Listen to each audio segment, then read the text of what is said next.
परिंदों को एक दिन मिलेगी उड़ान, ये फैले हुए पंख उनके पर बोलते हैं। अरे खामोश तो अक्सर वे रहते हैं जिनके बचपन में हुनर बोलते हैं। खामोश तो अक्सर वे रहते हैं जिनके बचपन में हुनर बोलते हैं। मेरे प्यारे विद्यार्थियों, चलिएगा अगले बिंदु की हम बात कर रहे हैं कि महाजनपदों की कुल संख्या कितनी है। 16 महाजनपद है। कितने महाजनपद है? 16। महाजनपदों की जानकारी किस बौद्ध ग्रंथ में मिलती है? तो वो है अंगुत्तर निकाय। ये प्रश्न परीक्षा में कई बार सवाल पूछा गया है। आगामी बहुत सारी परीक्षा हुई है, यहां से सवाल जरूर पूछा गया है कि महाजनपदों की जानकारी किस बौद्ध ग्रंथ से मिलती है? अंगुत्तर निकाय।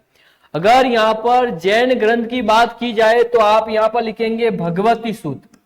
जैन ग्रंथ भगवती सूत से हमें महाजनपदों के बारे में जानकारी प्राप्त होती है। सबसे शक्तिशाली महाजनपद कौन सा था? वो था मगध। अगर आपका प्रश्न आ जाए कि सबसे शक्तिशाली महाजनपद कौन सा है? मगध। मगध की आरंभिक राजधानी कौन सी थी? सबसे पहली अगर कोई राजधानी थी तो वो था राजगा। इसके बाद में उसकी राजधानी गिरिवज्र और इसके बाद में उसकी राजधानी बनी पाटलिपुत्र। मौर्य वंश का संस्थापक कौन है? चंद्रगुप्त मौर्य। ये बहुत इंपॉर्टेंट सवाल है, कई बार ये सवाल यहां से पूछा गया है कि मौर्य वंश के संस्थापक कौन थे? वो थे चंद्रगुप्त मौर्य। ये ध्यान रखना, हमने बहुत सारे प्रश्नों पर चर्चा की है। 4 बौद्ध ग्रंथों के नाम बताओ। ये प्रश्न अगर परीक्षा में आ जाए कि 4 बौद्ध ग्रंथों के नाम बताओ, यहां लिखता हूं 4 बौद्ध ग्रंथों के नाम बताओ। बौद्ध ग्रंथों के नाम बताओ, 4 बौद्ध ग्रंथों के नाम। तो उसमें है दीपवंश, दीपवंश, महावंश, दीपवंश, महावंश, दिव्यादान, दिव्यादान, अंगुत्तर निकाय, अंगुत्तर निकाय, दीपवंश, महावंश, दिव्यादान, अंगुत्तर निकाय और त्रिपिटक। 3 टोकरियां जिसे कहा जाता है, ये प्रमुख बौद्ध ग्रंथ है। त्रिपिटक, त्रिपिटक को 3 टोकरी कहते हैं, जैसे सूत पिटक, विनय पिटक और अभिधम पिटक। इसके 3 भाग है, सूत पिटक, विनय पिटक और अभिधम पिटक। देखो 3 भाग है उसके। सूत पिटक, दूसरा है विनय पिटक, सूत पिटक, विनय पिटक और अभिधम पिटक। इसके कितने भाग रहते हैं बेटा? 3 भाग रहते हैं। बहुत इंपॉर्टेंट है। 3 टोकरी से आप क्या समझते हैं? बौद्ध धर्म की 3 टोकरी, तो ये ध्यान रखना है। 4 बौद्ध ग्रंथों के नाम बताओ या 2 बौद्ध ग्रंथों के नाम बताओ, तो आप लिखेंगे दीपवंश, महावंश, दिव्यादान और अंगुत्तर निकाय है। वो 3 बौद्ध ग्रंथ हैं। अगर आपका देखो ये प्रश्न पूछा जाता है कि 4 जैन ग्रंथों के नाम बताओ, ये भी सवाल परीक्षा में कई बार पूछा गया है। 4 जैन ग्रंथों के नाम बताओ। तो 4 जैन ग्रंथों में हम भगवती सूत, कौन सा ग्रंथ है? भगवती, भगवती, भगवती सूत, परिशिष्ट पर्वन, परिशिष्ट पर्वन, ये भी जैन ग्रंथ है। आगम, ये भी जैन ग्रंथ के अंतर्गत आता है। परिशिष्ट पर्वन है, भगवती सूत है, आगम है। भद्रबाहु सरित, भद्रबाहु सरित, ये भी जैन ग्रंथ के अंतर्गत आता है। प्रश्न आ जाए कि 4 जैन ग्रंथों के नाम बताओ, तो आप इस तरीके से लिख सकते हैं।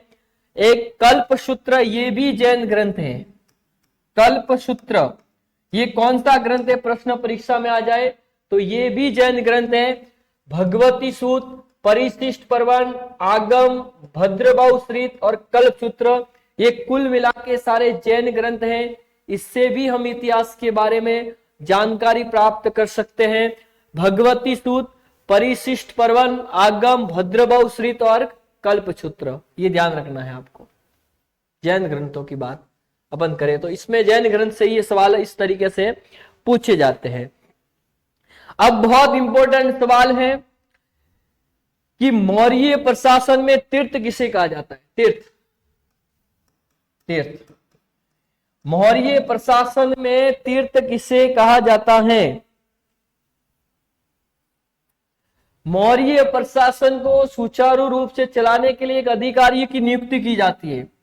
मौर्य प्रशासन को, मौर्य शासन या प्रशासन दोनों एक ही है, मौर्य शासन को सुचारू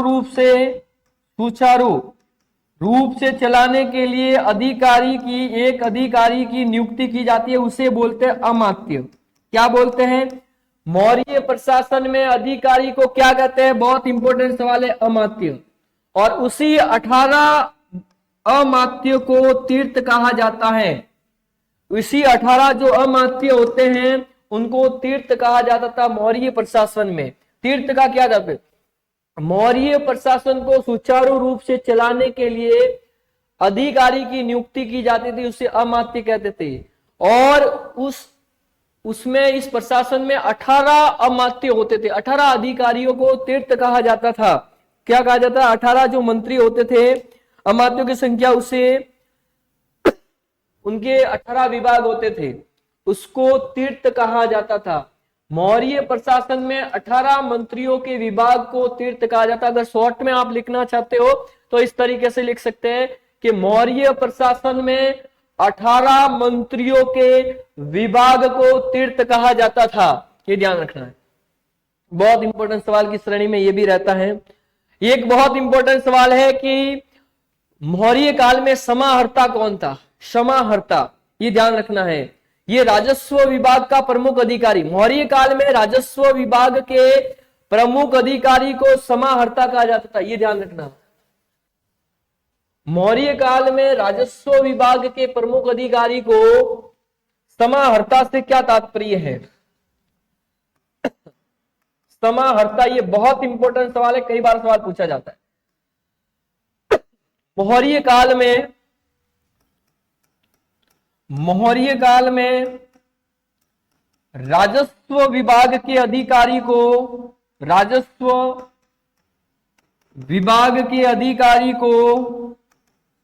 मौर्य काल में राजस्व विभाग के अधिकारी को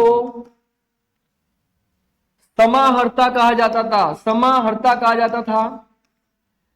ये राजकीय कर इकट्ठा करने का काम किया करता था। राजकीय कर इकट्ठा करने का समाहर्ता बहुत इंपॉर्टेंट सवाल है। मौर्य काल में राजस्व विभाग का जो अधिकारी होता था उसको समाहर्ता कहा जाता था। ये कर व टैक्स इकट्ठा करने का काम किया करता था। श्रीलंका में बौद्ध धर्म का प्रसार करने के लिए अशोक ने किसको भेजा था? बहुत इंपॉर्टेंट सवाल है ये भी। श्रीलंका में अशोक ने बौद्ध धर्म का प्रसार करने के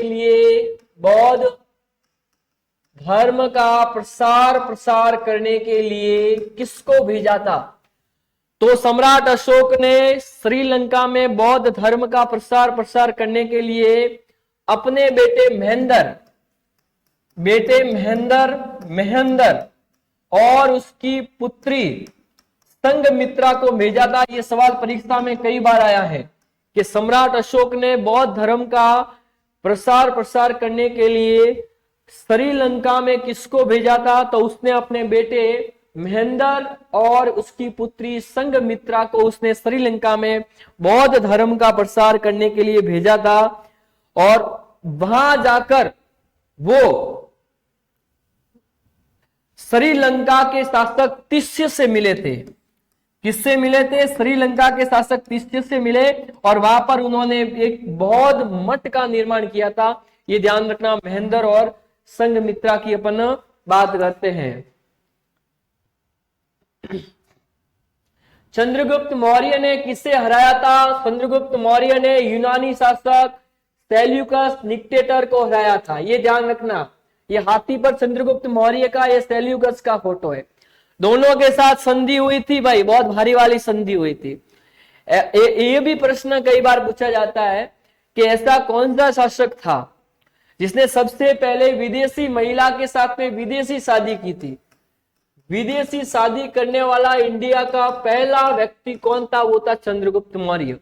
और उसने शादी की थी सेल्यूकस, सीरिया के शासक सेल्यूकस की बेटी हेलेना के साथ शादी की थी। पहला विदेशी विवाह था। और पहला विदेशी विवाह करने वाला अगर कोई राजा था, कोई व्यक्ति था, तो वो था चंद्रगुप्त मौर्य। ये ध्यान रखना है, बहुत इंपॉर्टेंट सवाल है।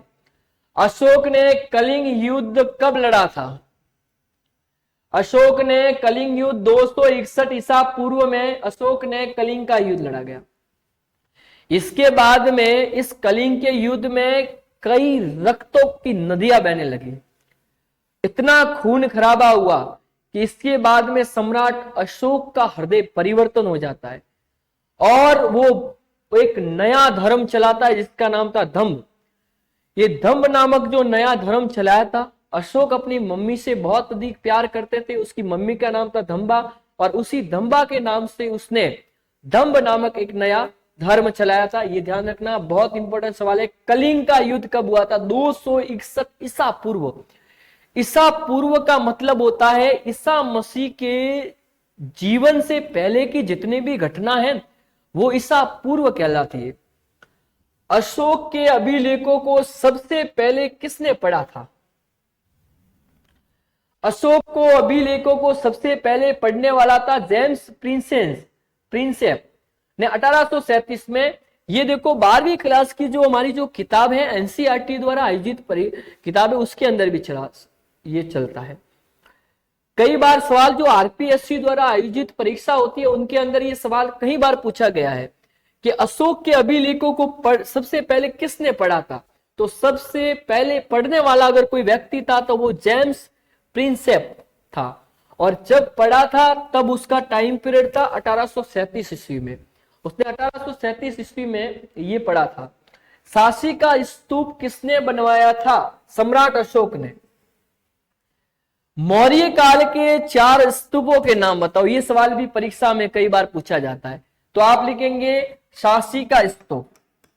सांची का स्तूप, साथ में लिखिए भरहुत का स्तूप,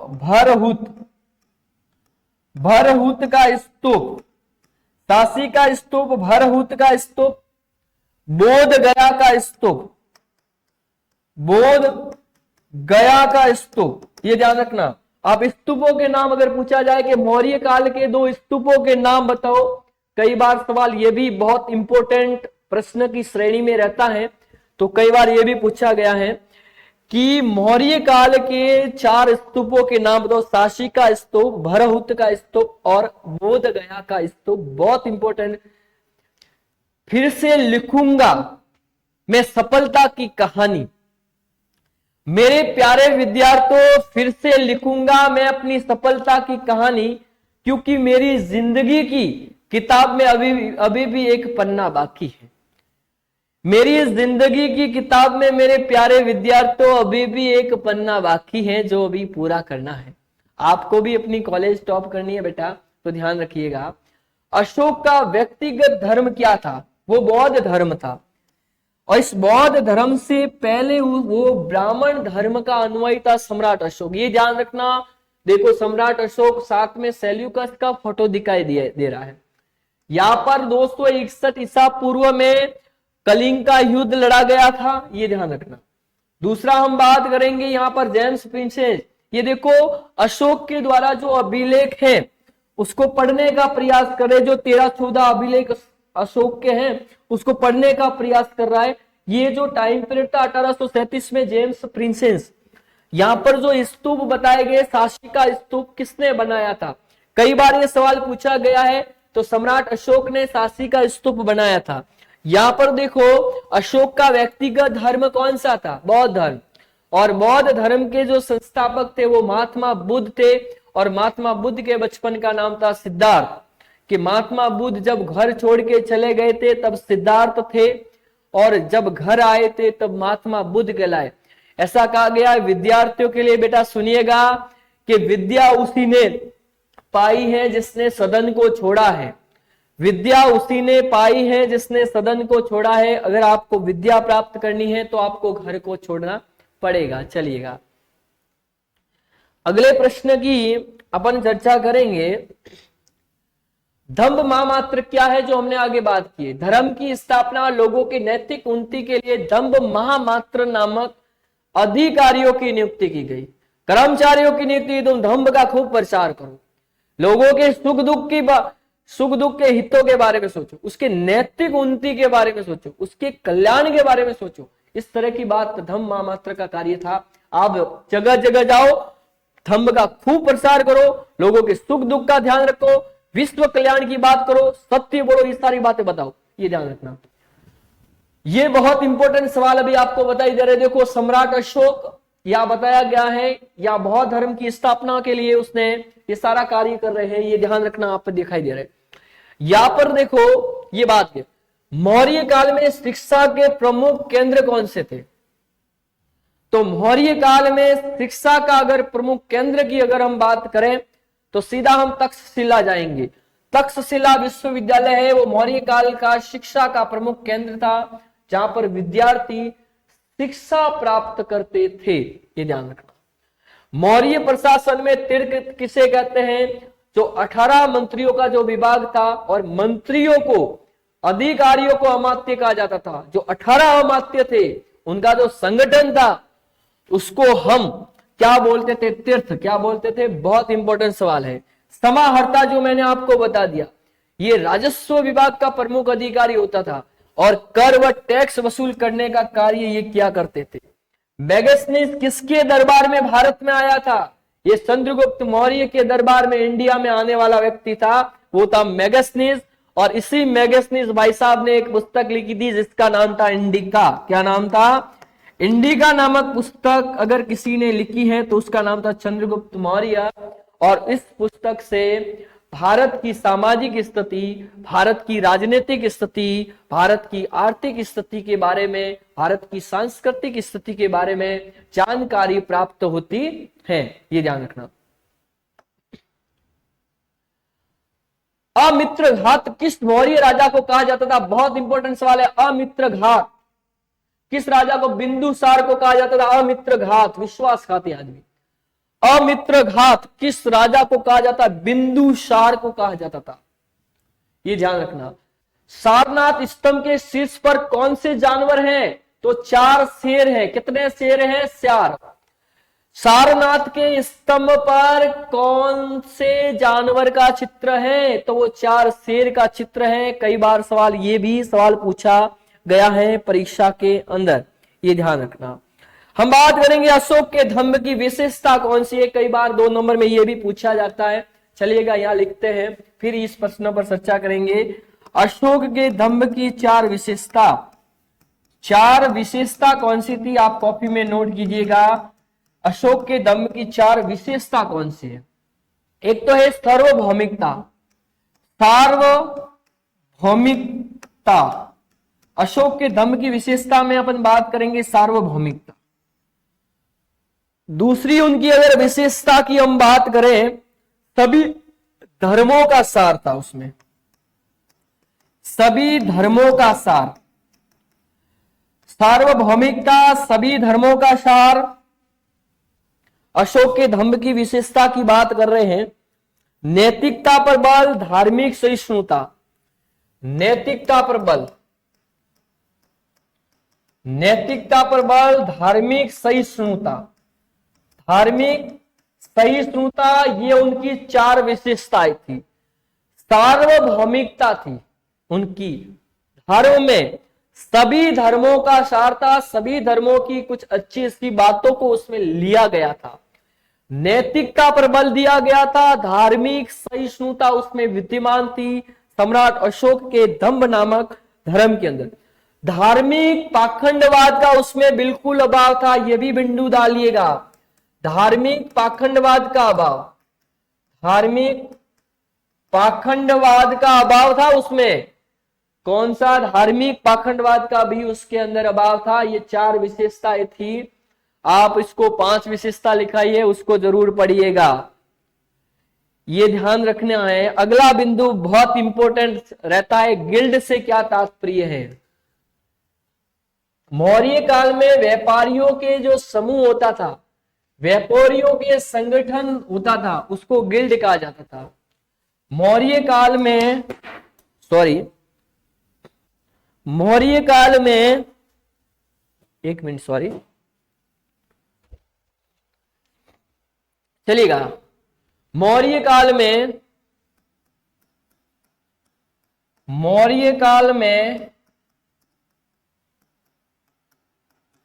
व्यापारियों के समूह को गिल्ड कहा जाता था। मौर्य काल में जो व्यापारियों का समूह व संगठन होता था उसको गिल्ड कहा जाता था, और गिल्ड या श्रेणियां कहा जाता था, और श्रेणी का मुखिया श्रेष्ठी कहलाता था। इसको गिल्ड या श्रेणियां कहा जाता। आपकी जगह अगर श्रेणियां भी आए तो लिख देना।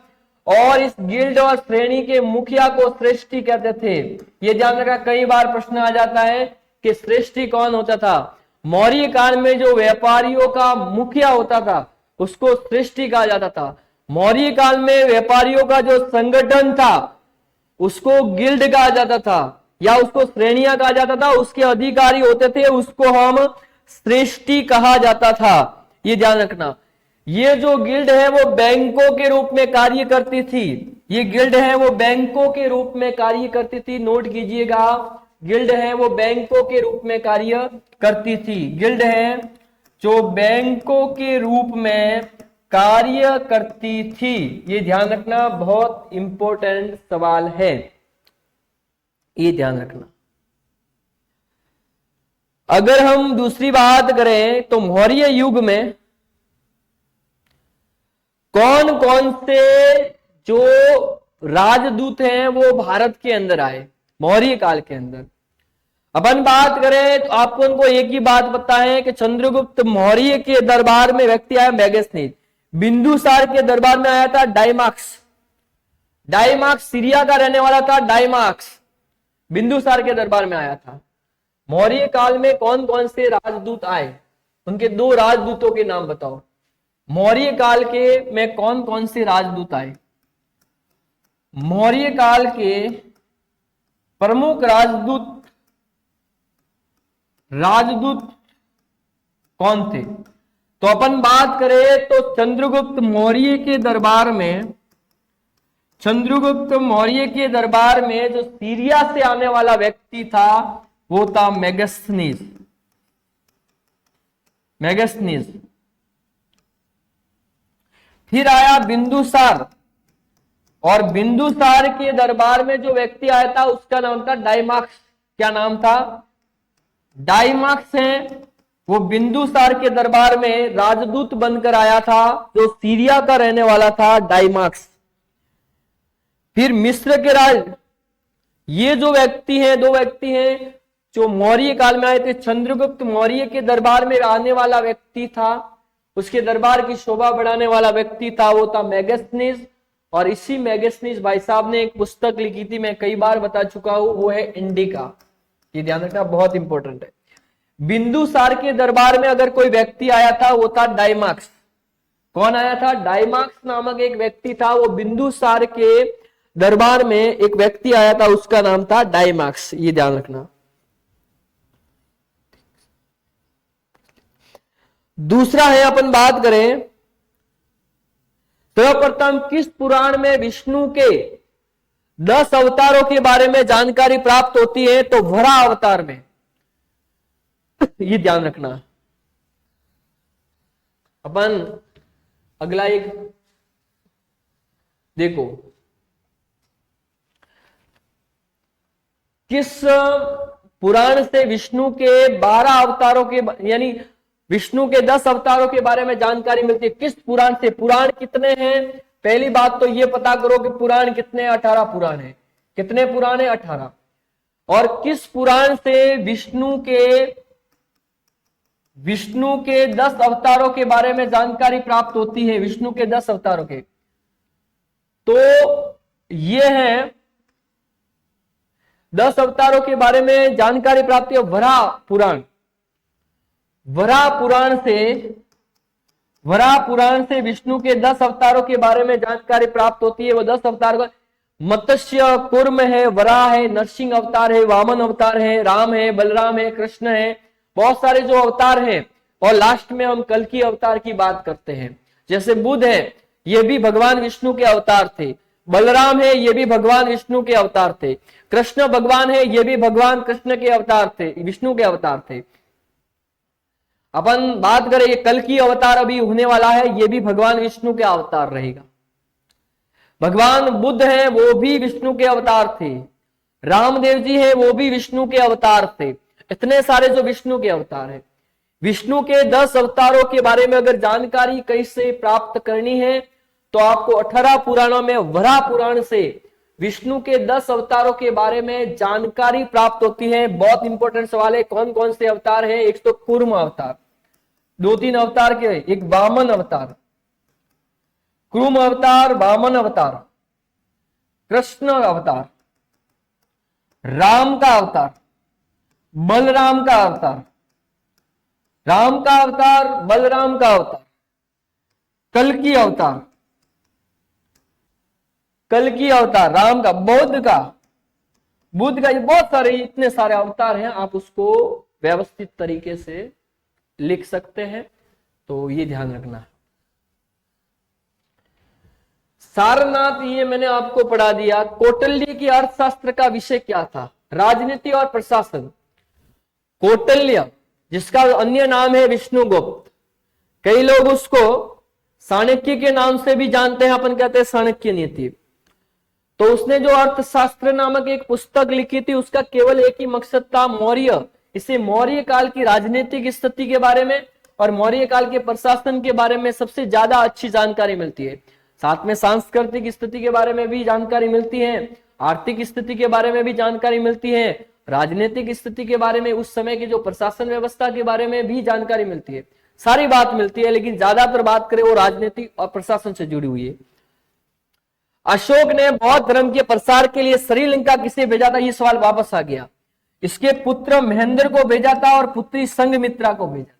वो वहां पर श्रीलंका गए और श्रीलंका के शासक थे तिष्य से मिले थे और तिष्य उनको देखकर खूब खुश हुआ। उन्होंने कहा कि बेटा, देखो, महेंद्र और संघमित्रा ने कहा राजा साहब हम यहाँ पर मठ और बिहार बनाना चाहते हैं। राजा साहब ने कहा खूब बनाओ भाई, मठ बनाओ, बिहार बनाओ, आपको जो इच्छा हो वो बनाओ, लेकिन बनाओ। मौर्य काल में वष्टि क्या था? बेगार जबरदस्ती कराया गया काम।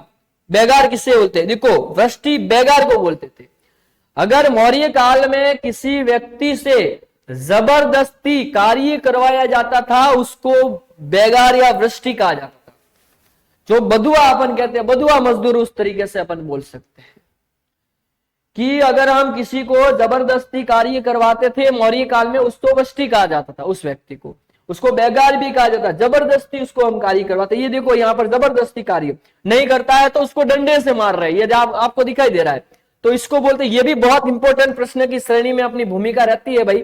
बेगार, जबरदस्ती कराया गया काम, ये ध्यान रखना। अशोक ने बौद्ध धर्म का, ये बहुत इंपॉर्टेंट सवाल है, ये ध्यान रखना, नोट करना। महेंद्र और पुत्री संघमित्रा को भेजा था। मौर्य काल में वृष्टि क्या है? बेगार, जबरदस्ती कराया गया काम, ये ध्यान रखना। चलेगा, अपन एक दूसरे सवाल जो यहां पर नहीं दिया गया है उस पर हम चर्चा करेंगे। 5 रात्रा क्या है? 5 रात्रा क्या है? ये भगवान विष्णु के 5 रूप है।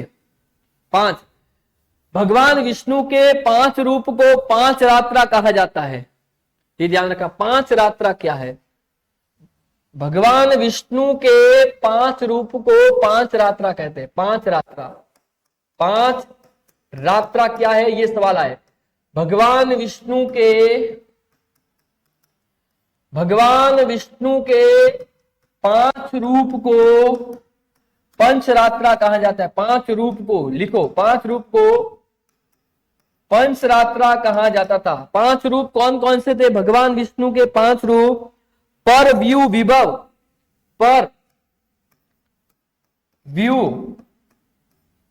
विभव, पर व्यू विभव, पर व्यू विभव, अंतर्यामी, अंतर्यामी, अंतर्यामी, असावतार, असावतार, ये जो विष्णु के पंचरात्रा से क्या तात्पर्य है? भगवान विष्णु भगवान है, उनके 5 रूपों को पंचरात्रा कहा जाता है। बहुत इंपॉर्टेंट सवाल है, नोट करने योग्य बातें हैं, ये ध्यान रखना। तो इसके 5 रूप, एक तो है पर, दूसरा है व्यू, तीसरा है विभव, चौथा है अंतर्यामी और 5वां है आर्य अवतार। ये ध्यान रखना, ये जो हमारा जो है ये पंचरात्रा के नाम से जाना जाता है। हंस संप्रदाय क्या है? आचार्य निम्बारक द्वारा हंस संप्रदाय की स्थापना की गई थी। ये ध्यान रखना, हंस संप्रदाय क्या है? आचार्य निम्बारक द्वारा, ये ध्यान रखना, अगर ये प्रश्न आता है हंस संप्रदाय क्या है, संप्रदाय क्या है, ये इसमें नहीं है। आचार्य निम्बारक के द्वारा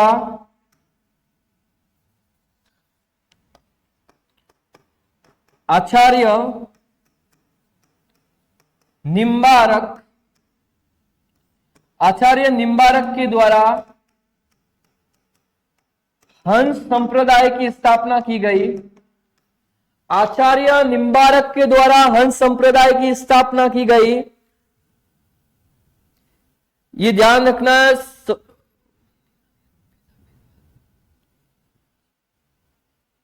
उसने देता देदवाद और भेदा भेदवाद बताया। उसने देता देदवाद और देता देतवाद और भेदा भेदवाद पर बल दिया। उसने देता देदवाद और भेदा भेदवाद दर्शन पर बल दिया। निम्बारक संप्रदाय, हंस संप्रदाय की स्थापना करने वाला अगर कोई व्यक्ति था तो आचार्य निम्बारक था।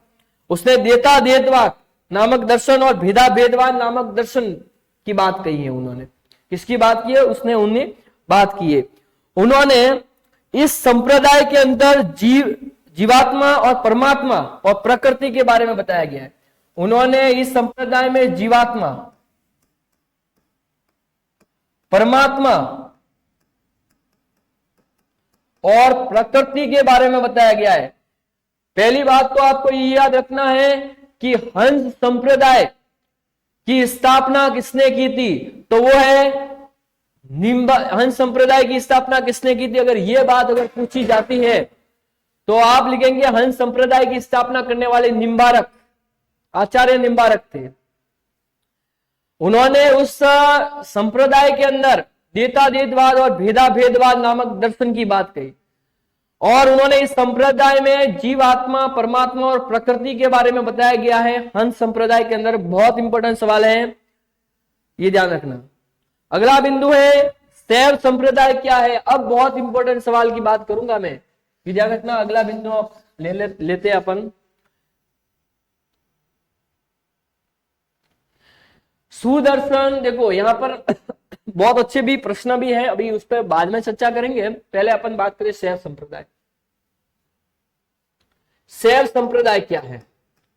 शैव संप्रदाय क्या है, ये ध्यान रखना। जो भगवान शिव जी की पूजा करते हैं वो शैव संप्रदाय के अंतर्गत आते हैं। भगवान शिव की पूजा करते हैं उसको, जो भगवान शिव जी की पूजा करते हैं वो शैव संप्रदाय के वे अनुयायी जो भगवान शिव की पूजा करते हैं, वे अनुयायी जो भगवान शिव की पूजा करते हैं, भगवान शिव शंकर भोलेनाथ की पूजा, शिव की पूजा करते हैं, वो शैव संप्रदाय के लोग कहलाते हैं। क्या कहलाते हैं? शैव संप्रदाय के लोग कहलाते हैं। शैव संप्रदाय के अंदर 3 पदार्थ है, पति, पशु और पास। इसमें 3 पदार्थों के बारे में बात की गई है, पशु, पति व पाद। 3 पदार्थों के बारे में इसके अंदर बात की गई है, ये ध्यान रखना। शैव संप्रदाय से आप क्या समझते हैं? ये सवाल अगर परीक्षा के अंदर पूछा जाता है। वे अनुयायी जो भगवान शिव शंकर भोलेनाथ की पूजा करते हैं, शिव जी की पूजा करते हैं, वो शैव संप्रदाय के लोग हैं।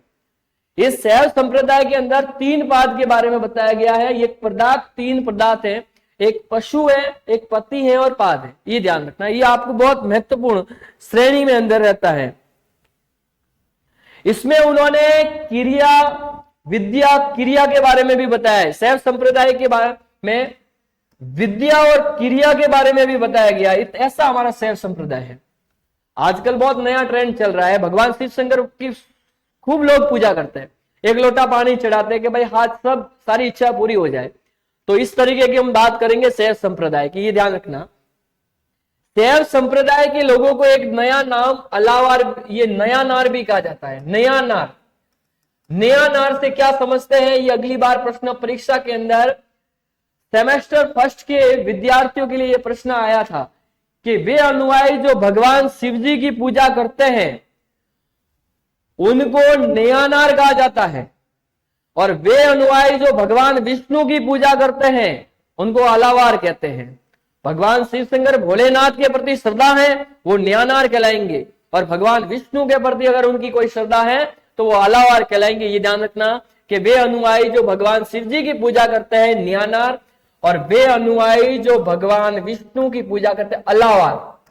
अलावार से क्या तात्पर्य, वे अनुयायी। नोट कीजिएगा, ये बहुत इंपॉर्टेंट सवाल है। अगर यहां से कोई प्रश्न पूछा जाता है तो इन दोनों में से जरूर पूछा जाएगा। नोट करने योग्य बात है, बहुत इंपॉर्टेंट प्रश्न की श्रेणी में ये प्रश्न आते हैं, ये ध्यान रखना। शैव, नयानार और अलावार से आप क्या समझते हैं, ये ध्यान रखना। अगले बिंदु की अगर हम चर्चा करें, पाशुपत क्या है। पाशुपत क्या है,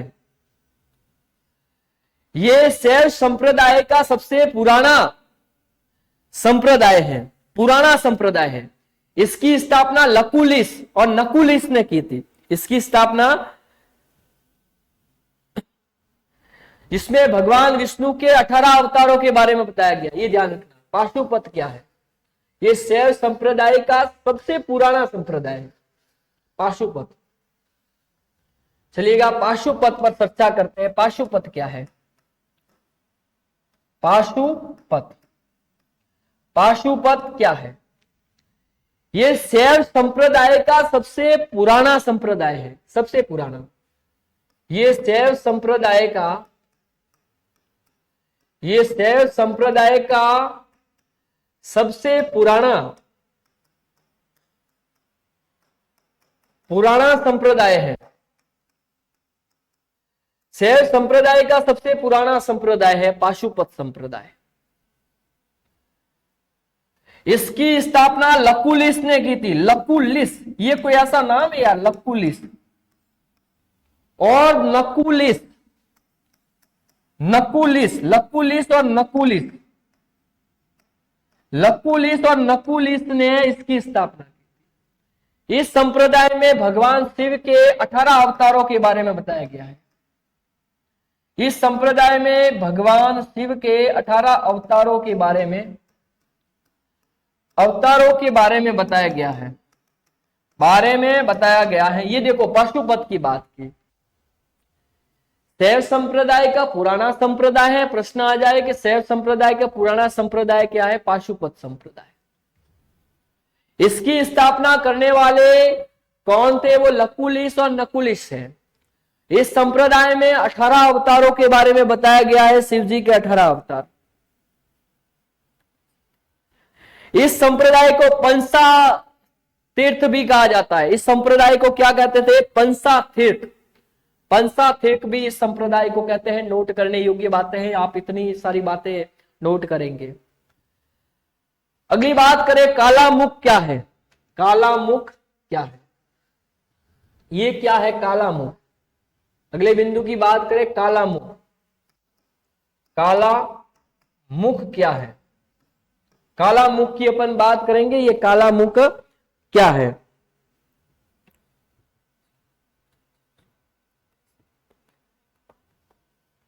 ये जो काला मुख है ये महा अवतार कहा जाता है शैव संप्रदाय का। इस संप्रदाय के लोग कपाल में भोजन, जल और सुरापान करते और शरीर पर भस्म लगाते हैं। क्या लगाते हैं, शरीर पर भस्म लगाते हैं। और कापालिक उसे असुरी पर्वती के, देखो ये जो काला मुख क्या है, ये भगवान शिव का महाअवतार है, ये शिव का महाअवतार है। इस संप्रदाय के लोग कपाल में भोजन, जल और सूरापान करते हैं, सूरापान करते हैं और शरीर पर भस्म लगाते हैं। क्या लगाते हैं? देखो, शिव जी शरीर पर भस्म लगाते हैं, तो इस अनुयायी के लोग हैं शरीर पर भस्म लगाते हैं। यह है कापालिक वर्ग। अपन बात है कालामुख, और उसको कापालिक भी कहा जाता है। कापालिक क्या कहा जाता है? कापालिक भी कहा जाता है, ये ध्यान रखना। कालामुख संप्रदाय है, वो एक महाअवतार के रूप में जाना जाता है।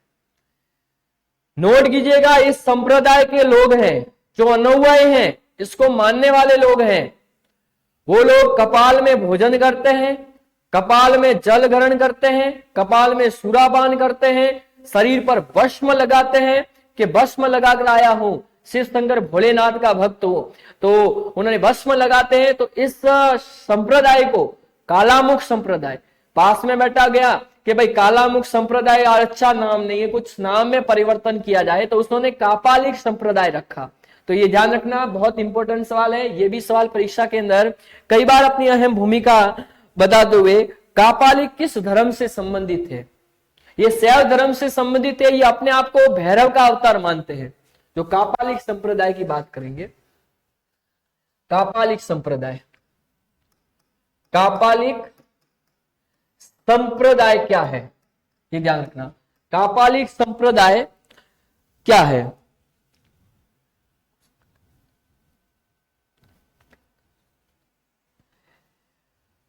ये भैरव को शंकर का अवतार मानते हैं। कापालिक संप्रदाय के लोग हैं, वो जो भैरव है उसको शंकर का अवतार मानते हैं, शंकर का अवतार है। ये बहुत भयंकर लोग होते हैं। अब भयंकर कैसे होते हैं? बड़े भयंकर प्रवृत्ति के ये लोग होते हैं।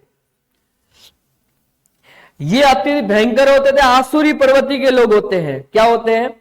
सूरा और नर बलि, नर की बलि देते हैं, नर बलि उनको चढ़ाया जाता है। ये ध्यान रखना। ये कापालिक, ये भैरव और अपने आप को शंकर का अवतार मानते हैं कि भाई हम शंकर का अवतार हैं। ये लोग बड़े भयंकर होते हैं। क्या होते हैं? ये लोग आसुरी प्रवृत्ति के लोग होते हैं, आसुरी प्रवृत्ति के लोग हैं। ये ध्यान रखना। ये आसुरी प्रवृत्ति बड़े भयंकर लोग होते हैं। ये नर बलि, नर की बलि देते हैं। क्या देते हैं? नर की बलि में विश्वास करते हैं।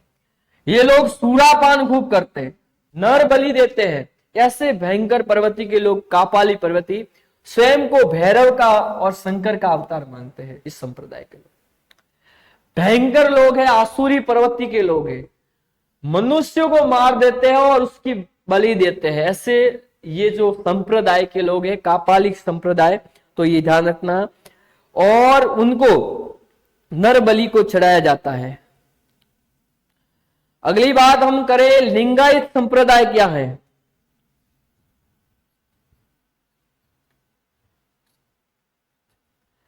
दक्षिण भारत कर्नाटक में शैव धर्म का विकास हुआ और उसी दक्षिण भारत में शैव धर्म के अनुयायी को लिंगायत संप्रदाय कहते हैं। लिंगायत संप्रदाय क्या है? देखो, बड़े प्रश्न में भी आप लिख सकते हैं, लिंगायत संप्रदाय क्या है? लिंगायत संप्रदाय क्या है? दक्षिण भारत कर्नाटक में, ये दक्षिण भारत है और दक्षिण भारत में कर्नाटक में शैव धर्म का विकास हुआ, शैव धर्म का विकास हुआ और इसी दक्षिण भारत में शैव धर्म को लिंगायत संप्रदाय कहा गया। दक्षिण भारत में शैव धर्म को लिंगायत संप्रदाय व जंगम कहा गया। जंगम, आपका प्रश्न आ जाए कि दक्षिण भारत में शैव धर्म को क्या कहा जाता था? शैव धर्म के संप्रदाय, उनको लिंगायत संप्रदाय और जंगम कहा जाता था। क्या कहा जाता? लिंगायत संप्रदाय।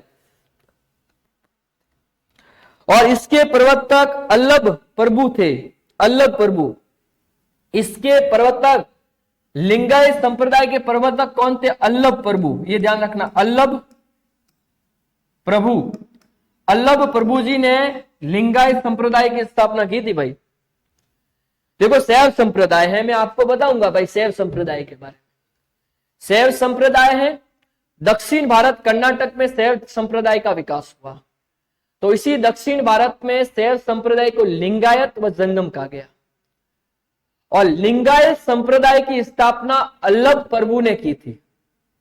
आपका प्रश्न आ जाए कि लिंगायत संप्रदाय की स्थापना करने वाले कौन थे, तो वो थे अल्लभ प्रभु। कौन थे? अल्लभ प्रभु है, उसने लिंगायत संप्रदाय की स्थापना की थी। ये भी बहुत इंपॉर्टेंट प्रश्न की श्रेणी में आता है। कश्मीरी सेव क्या है? सेव,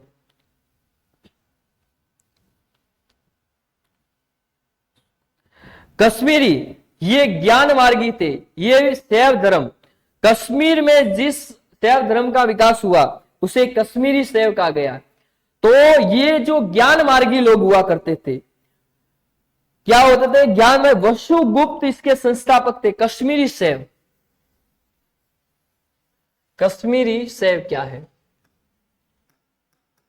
कश्मीरी शैव क्या है?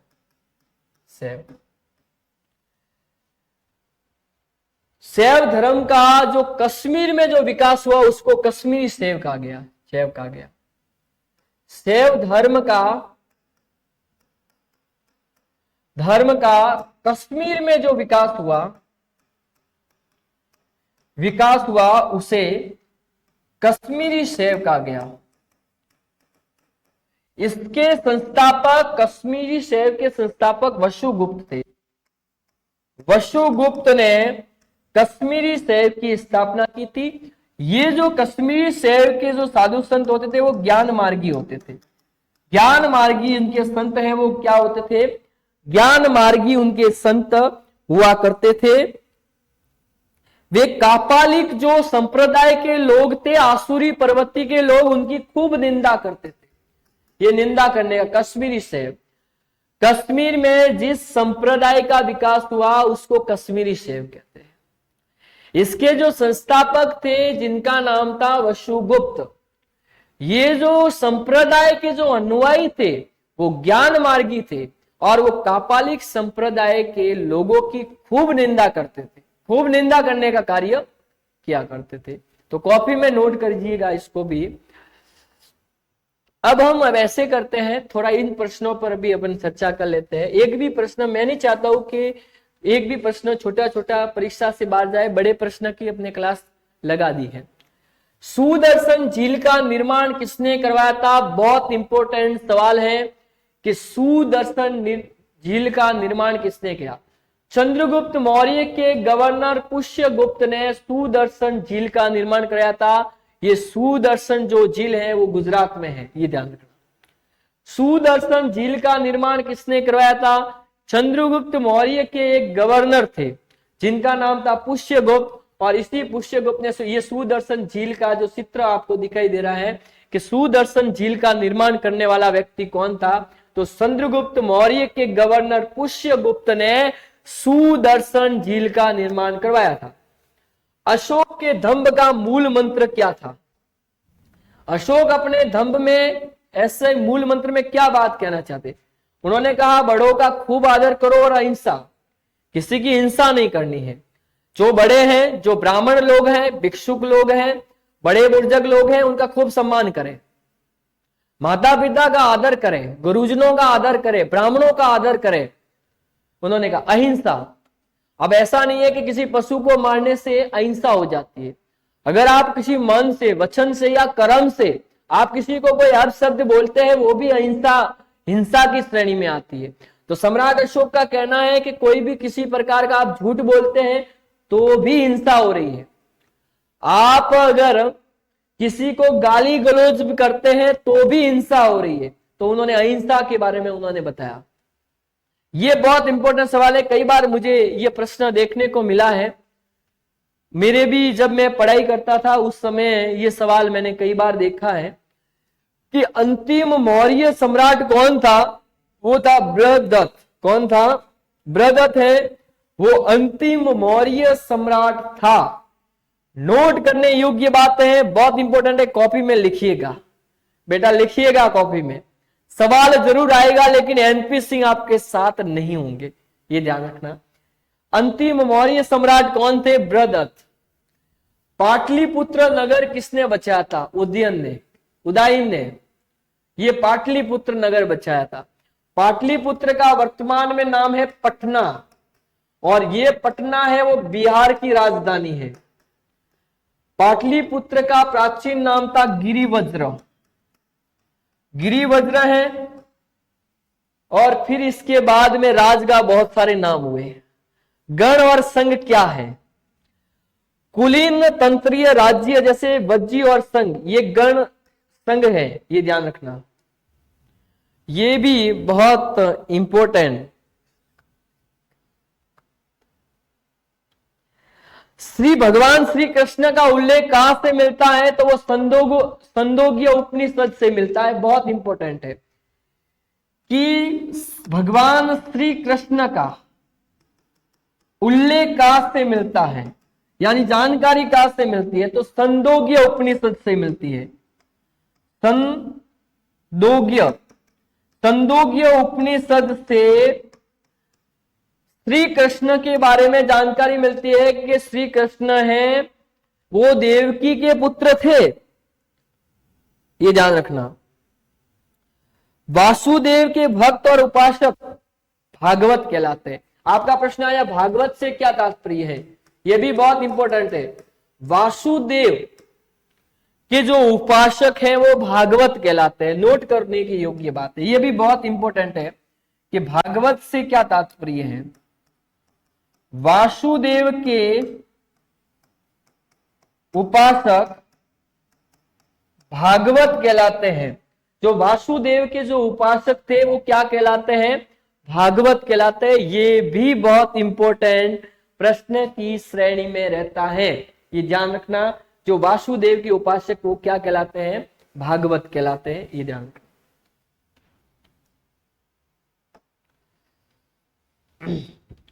अब देखो बहुत इंपॉर्टेंट सवाल अभी आपको दिखाई दे रहा है, ये ध्यान रखना है। बहुत इंपॉर्टेंट सवाल अभी आपको दिखाई दे रहा है। फिर इस पर थोड़ी चर्चा करते हैं, फिर अपन कुछ अन्य सवाल भी देखेंगे, तो एक भी सवाल परीक्षा से बाहर नहीं जाए। मैं चाहता हूं कि मेरे सारे सभी विद्यार्थी, जो ये 5 घंटे की जो हमारी क्लासें रहेगी, इसके अंदर एक भी सवाल परीक्षा से 2 नंबर का बाहर नहीं जाए, मेरा मतलब कहना यह है। तो मैं चाहता हूं कि पूरे में से पूरे नंबर आपके आए। मैंने इंपॉर्टेंट बड़े प्रश्नों की भी महामैराथन क्लास आपको दे दी है। शुंग वंश की स्थापना किसने की थी? वो पुष्यमित्र शुंग ने की थी, ये ध्यान रखना, बहुत इंपॉर्टेंट है। ये सवाल तो परीक्षा में मैंने भाई कई बार देखा है। थोड़ा विश्वास करना बेटा कि शुंग वंश के संस्थापक कौन थे? तो वो थे पुष्यमित्र शुंग। ये देखो उस समय के उनके सिक्के थे, ये ध्यान रखना। एक ये भी सवाल मैंने कई बार, महाभाष्य का लेखक कौन था? पतंजलि। ये पतंजलि है जिसने महाभाष्य नामक ग्रंथ की रचना की थी। महाभाष्य नामक ग्रंथ की रचना किसने की थी? तो पतंजलि ने महाभाष्य नामक ग्रंथ की रचना करने वाला अगर कोई व्यक्ति था तो वो था पतंजलि। सातवाहन वंश का सबसे महान राजा कौन सा था? गौतमी पुत्र सातकर्णी। बहुत इंपॉर्टेंट सवाल है। सातवाहन वंश का सबसे शक्तिशाली शासक कौन था? गौतमी पुत्र सातकर्णी।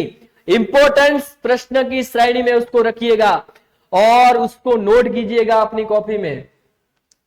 सातवाहनों की राजकीय भाषा कौन सी थी? प्राकृत। ये देखो इस तरीके से प्राकृत भाषा इस तरीके से लिखी होती है। सातवाहनों, जो सातवाहन काल था, अगर सातवाहन से कोई बड़ा प्रश्न अगर पूछा जाता है आपको, तो गौतमी पुत्र सातकर्णी की उपलब्धियां पूछी जाएगी, उसको इंपॉर्टेंट कीजिएगा। अगली बार पुष्यमित्र शुंग के बारे में पूछा गया था, तो इस बार गौतमी पुत्र सातकर्णी आने की पूरी संभावना है बड़े प्रश्न में, ये ध्यान रखना। अगर सातवाहन वंश से कोई प्रश्न पूछा ही जाता है, मैंने 5 साल से मैं देख रहा हूं बेटा, तो ये गौतमी पुत्र सातकर्णी से ही पूछा जाता है, ये ध्यान रखना। सातवाहनों की भाषा कौन सी थी? वो थी प्राकृत भाषा। गाथा सप्तशती की रचना किसने की थी? सातवाहन राजा हाल ने की थी। बहुत इंपॉर्टेंट सवाल। ये तो सवाल मैंने भी, ये सवाल ऐसे नहीं पूछे जाते परीक्षा में, मैंने कभी नहीं देखा। ये बहुत बड़े हाई लेवल के सवाल होते हैं। गाथा सप्तशती की रचना किसने की थी? सातवाहन राजा हाल ने की थी।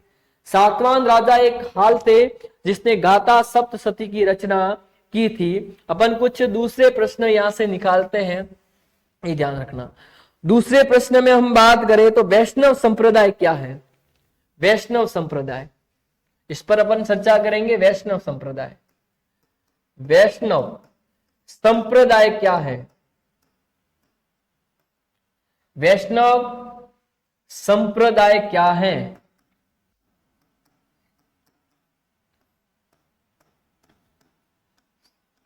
वैष्णव संप्रदाय क्या है, इस पर अपन चर्चा करते हैं। ऐसे अनुयायी जो भगवान विष्णु की पूजा करते हैं वो वैष्णव कहलाते हैं, और इस अनुयायियों को वैष्णव संप्रदाय कहते हैं। और उनको आलावार भी कहा जाता है। क्या कहा जाता है? आलावार भी कहा जाता है, ये ध्यान रखना। वैष्णव संप्रदाय की स्थापना 5वीं शताब्दी में वैष्णव संप्रदाय की स्थापना हुई। वे अनुयायी जो भगवान विष्णु की, वे अनुयायी जो भगवान विष्णु की पूजा करते हैं वो वैष्णव कहलाते हैं। उनका अन्य नाम है अल्लाहवार। यह सवाल परीक्षा में कई बार पूछा गया है कि अल्लाहवार से क्या तात्पर्य है? ऐसे अनुयायी, ऐसे भक्त जो भगवान विष्णु की पूजा करते हैं उनको अल्लाहवार कहते हैं। वैष्णव संप्रदाय की स्थापना 5वीं शताब्दी में हुई थी। 5वीं सदी के अंदर वैष्णव संप्रदाय की स्थापना हुई थी। चलिएगा, एक जो मैं आपको अभी एक प्रश्न बता रहे, महायान क्या है? महायान के बारे में अपन चर्चा करेंगे। महायान क्या है और हीनयान क्या है? महायान और हीनयान। देखो, बौद्ध धर्म को 2 भागों में डिवाइड किया गया है। ये बौद्ध धर्म है, इसको 2 भागों में बांटा गया। एक है महायान, एक है हीनयान।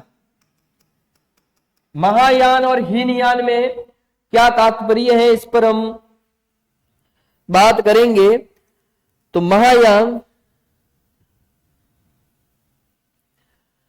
ये जो महायान संप्रदाय, इस संप्रदाय के जो नियम, ऐसा संप्रदाय जिनके नियम अत्यधिक कठोर थे वो महायान संप्रदाय कहलाते थे। ऐसा संप्रदाय जिसके नियम अत्यधिक कठोर थे वो महायान संप्रदाय कहलाता था। ऐसा संप्रदाय जिसके नियम बिल्कुल सरल थे, जो आसानी से लोगों को समझ में आ जाए, और जो सरल धर्म था वो हीनयान संप्रदाय कहलाता था। हीनयान और महायान में क्या अंतर है वो ये ध्यान रखना है। और इस संप्रदाय के जितने भी ग्रंथ है वो संस्कृत भाषा में।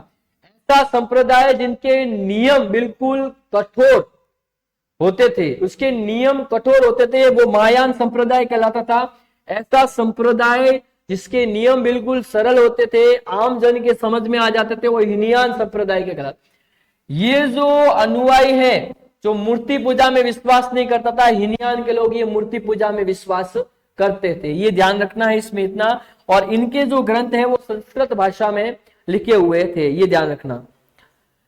बौद्ध धर्म कालांतर में महायान संप्रदाय कितने भागों में डिवाइड हो गया?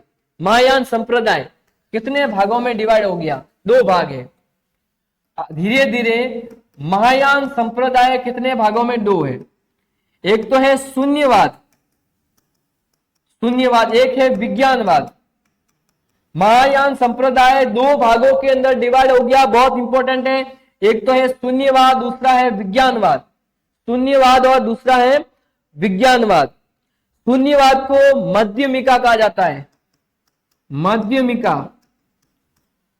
और विज्ञानवाद को विज्ञानवाद को युगासार कहा जाता था। युगासार। देखो धीरे धीरे क्या हुआ कि बौद्ध धर्म में एक चतुर्थ बौद्ध संगति का आयोजन किया गया राजा कनिष्क के समय में। कश्मीर में कुंडलवन नामक एक गांव था, वहां पर एक बहुत बड़ी एक सभा हुई और उस सभा के अंदर जो बौद्ध धर्म है वो दो भागों में डिवाइड हो गया, एक हीनयान और दूसरा महायान। फिर थोड़े समय के बाद महायान संप्रदाय भी दो भागों में डिवाइड हो गया, एक शून्यवाद है, दूसरा है विज्ञानवाद। शून्यवाद को मध्यमिका कहा जाता है और विज्ञानवाद को युगासार कहते हैं। क्या कहते हैं? युगासार कहा जाता था। ये ध्यान रखना है। देखो शून्यवाद के जो प्रवर्तक थे, देखो शून्यवाद के प्रवर्तक नागा अर्जुन थे। ये बहुत इंपॉर्टेंट सवाल है कि शून्यवाद के प्रवर्तक कौन थे? नागा अर्जुन। कौन थे? नागा अर्जुन। और विज्ञानवाद के प्रवर्तक कौन थे?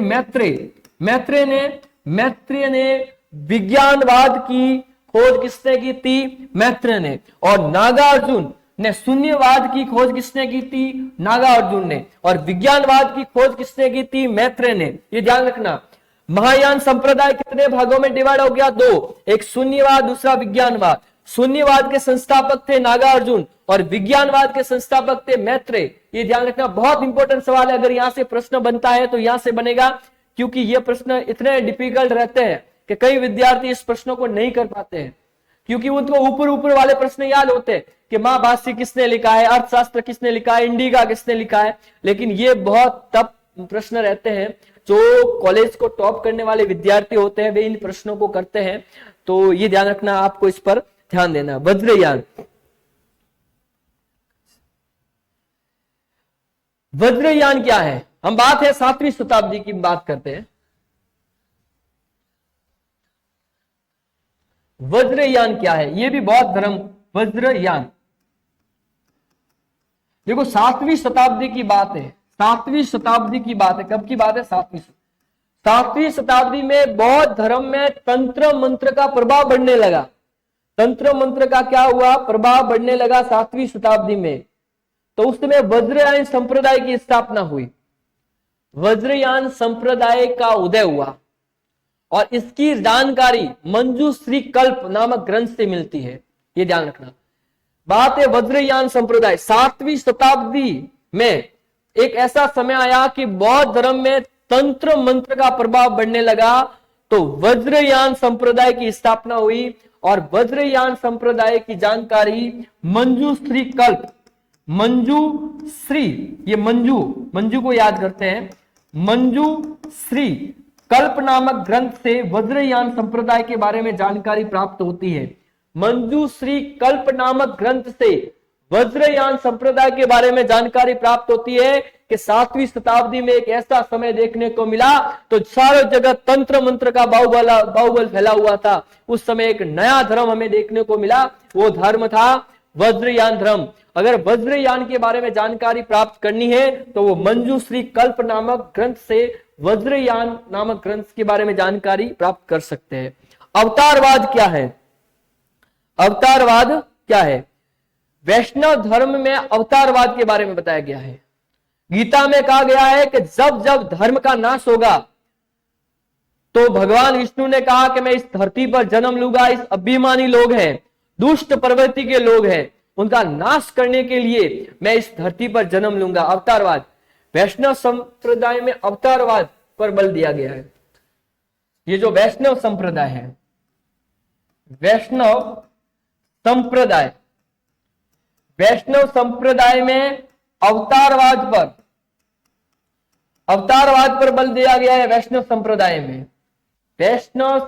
में अवतारवाद पर बल दिया गया है और जिसमें कहा गया है, भगवान विष्णु गीता में कहते हैं, गीता है जो हिंदू धर्म का प्रमुख ग्रंथ है। गीता है हिंदू धर्म के प्रमुख ग्रंथ का नाम क्या है? गीता। इस्लाम धर्म के प्रमुख ग्रंथ का क्या नाम है? कुरान। ईसाई धर्म के प्रमुख ग्रंथ का क्या नाम है? बाइबिल। सिख धर्म के प्रमुख ग्रंथ का क्या नाम है? गुरु ग्रंथ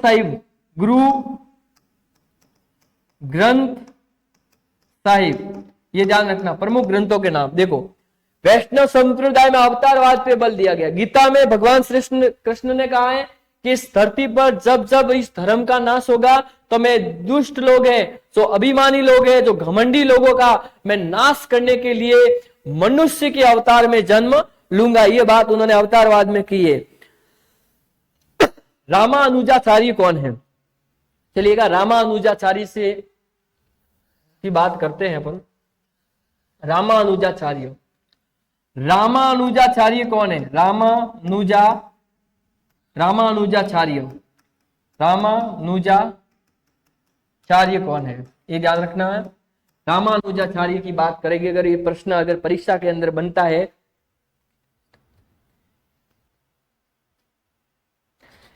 ये दक्षिण भारत के वैष्णव संत थे। 1017 ईस्वी में मद्रास के निकट तिरुपति नामक स्थान पर उनका जन्म हुआ था।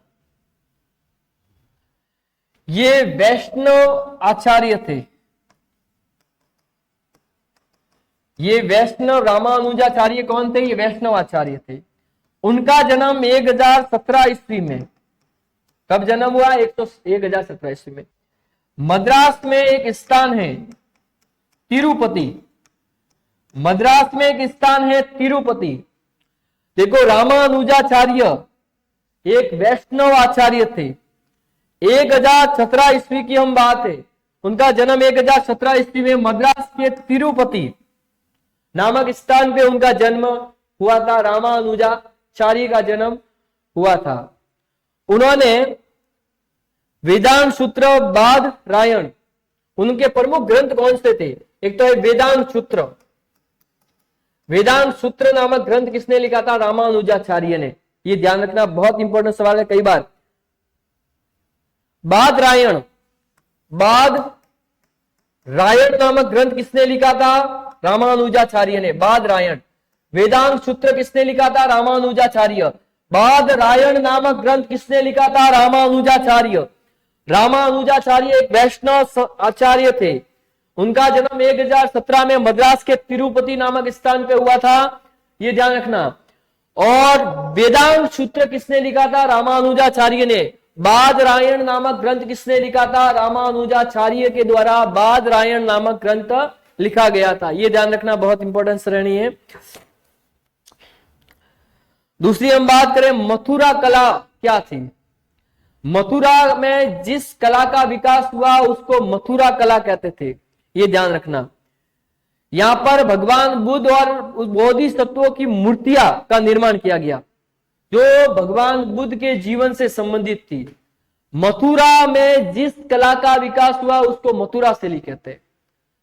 और इस शैली में बुद्ध और बुद्ध से पूर्व जितने भी अनुयायी हुए, बोधिसत्व जिसको बोलते हैं, बोधिसत्व से क्या तात्पर्य है कि बुद्ध से पूर्व जितने भी अनुयायी हुए हैं वो बोधिसत्व कहलाते। उनकी मूर्तियां बनाई गई जो भगवान बुद्ध के जीवन से संबंधित थी, उसको बोलते हैं मथुरा कला। क्या बोलते थे? मथुरा कला। मथुरा में जिस शैली का, जिस कला का विकास हुआ उसको मथुरा कला कहते। मथुरा कला, ये देखो मथुरा कला क्या है? मथुरा कला, मथुरा में जिस शैली का विकास हुआ, मथुरा में जिस शैली का विकास हुआ, जिस कला का विकास हुआ उसको मथुरा कला कहते हैं। क्या कहते हैं? मथुरा। इस कला में भगवान बुद्ध एवं बोधिसत्व, इस कला में भगवान बुद्ध और बोधिसत्व की मूर्तियों का निर्माण किया गया जो बुद्ध धर्म के जीवन से संबंधित थी। ये ध्यान रखना बस। ये बौद्ध धर्म से संबंधित सारी बातें थी। अब प्रश्न आता है, चतुर्थ बौद्ध संगति क्या है? चतुर्थ बौद्ध संगति क्या है? ये बहुत इंपॉर्टेंट सवाल है। चतुर्थ बौद्ध संगति, चतुर्थ बौद्ध संगति क्या है?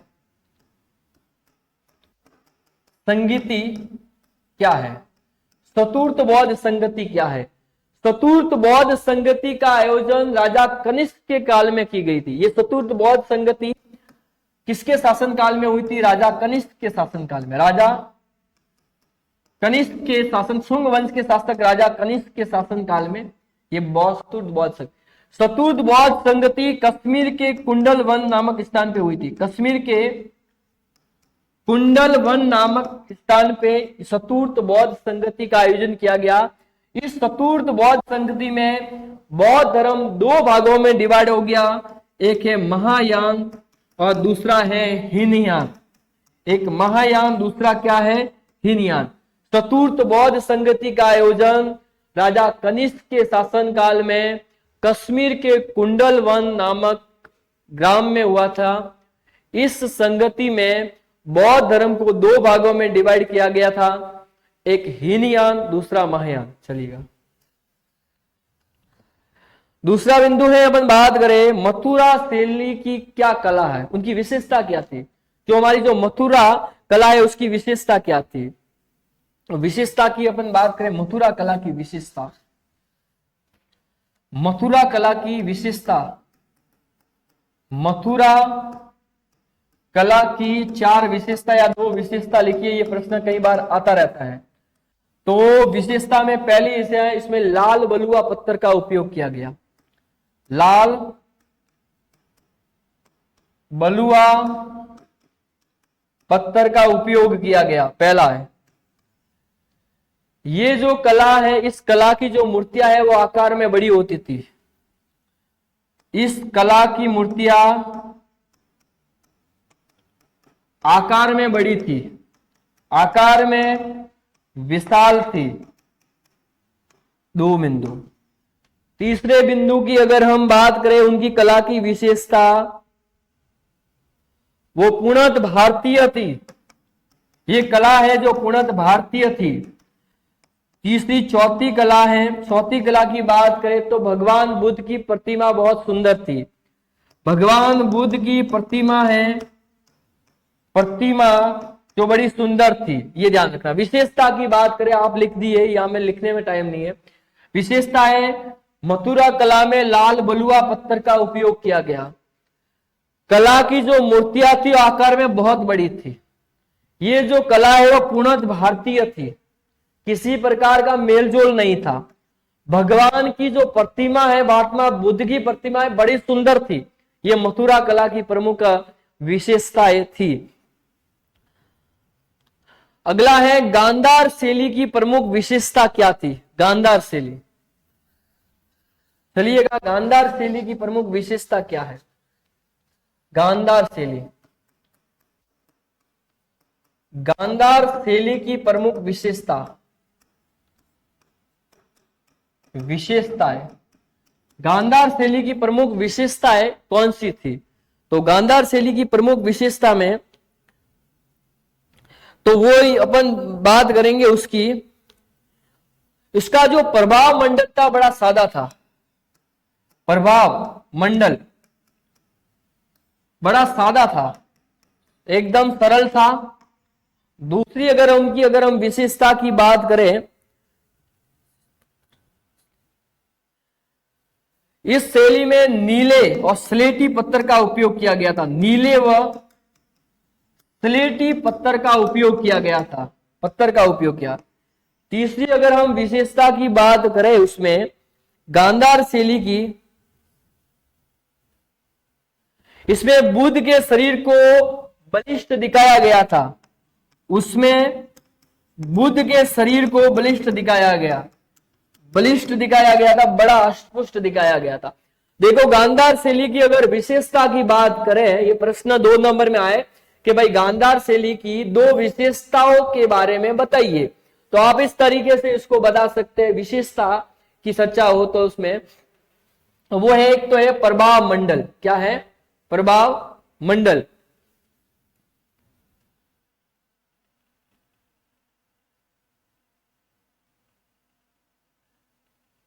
इसमें अपन प्रभाव मंडल की बात कर रहे हैं। देखो, एक तो प्रभाव मंडल बड़ा सादा था। इस शैली, ये जो शैली थी बड़ी सादा सिंपल थी। इस शैली में जितने भी जो मूर्तियां बनाई है वो नीले पत्थर और स्लेटी पत्थर का उपयोग किया गया, ये दूसरी विशेषता।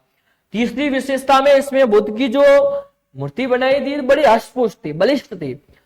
बुध को बड़ा बलिष्ठ बताया गया था इस शैली के अंदर, ये ध्यान रखना है। दूसरा है स्तूप से आप क्या समझते हैं। स्तूप से आप क्या समझते हैं, इस पर अपन बात करते हैं, चर्चा करते हैं। स्तूप से आप क्या समझते हैं। स्तूप ये उल्टे कटोरे के आकार का ईंट व पत्थरों का बना हुआ होता था। ये उल्टे कटोरे के आकार का, उल्टे कटोरे के आकार का पत्थर व ईंटों का बना हुआ था, जिस पर बौद्ध धर्म के अनुयायियों की अस्थियों को रखा जाता था, जिसमें बौद्ध धर्म के मृतकों के अवशेषों को रखा जाता था। इसमें भगवान बुद्ध और उनके जो अनुयायी थे उनके अवशेषों को, उनके मृतक शरीर को रखा जाता था। ये ध्यान रखना, ये बहुत इंपॉर्टेंट सवाल है। कई बार ये सवाल परीक्षा में वेरी मोस्ट कीजिएगा, कॉपी में उसको नोट कीजिएगा कि स्तूप से क्या तात्पर्य है। ये उल्टे कटोरे के आकार का होता है। क्या होता है? जो ईंटों और पत्थरों का बना हुआ था, उसके नीचे महात्मा बुद्ध और उसके अनुयायियों की अस्थियों को रखा जाता था। यह कहलाता था स्तूप। और विहार किसे कहते हैं, अगर आपका प्रश्न आ जाए कि जहां बौद्ध धर्म के अनुयायियों के रहने के स्थान को विहार कहा जाता था। बौद्ध धर्म के अनुयायियों के रहने के स्थान को विहार कहा जाता था। देखो, विहार की अगर हम चर्चा करें तो यहां पर मैं विहार भी लिखवा देता हूं, कई बार 2 नंबर में विहार भी पूछा जाता है। बौद्ध भिक्षुकों के रहने के स्थान को, बौद्ध भिक्षुकों के रहने के स्थान को विहार कहा जाता था। विहार कहा जाता था, ये ध्यान रखना है आप। 3 बौद्ध स्तूपों के नाम बताओ। 3 स्तूप कौन कौन से हैं? 3 स्तूपों के नाम बताओ। तो ये 3 स्तूप की अगर हम चर्चा करें, 3 स्तूप कौन कौन से हैं? प्रश्न कई बार आया है। एक सासी का स्तूप सम्राट अशोक ने बनाया था, सासी का स्तूप। एक भरहुत का स्तूप, 2 नंबर में डालें, भरहुत का स्तूप। तीसरे नंबर की हम बात करें, एक सासी का स्तूप है, भरहुत का स्तूप है, और तीसरे नंबर पर बौद्ध गया का स्तूप। बौद्ध गया का स्तूप। ये 3 प्रकार के स्तूप है। परीक्षा में ये 100% आने की पूरी संभावना है, तो इसको अपना नोट कीजिएगा। 100% आने की संभावना ये रहती है प्रश्न की, तो ये ध्यान रखना, इसको खास विशेष रखिएगा।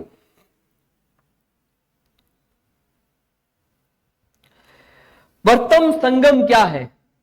यह भी सवाल परीक्षा की दृष्टि से महत्वपूर्ण अपनी भूमिका रखता है। प्रथम संगम क्या है? प्रथम संगम क्या था? प्रथम संगम क्या था, यह ध्यान रखना। प्रथम संगम है वो महर्षि अगस्त्य ऋषि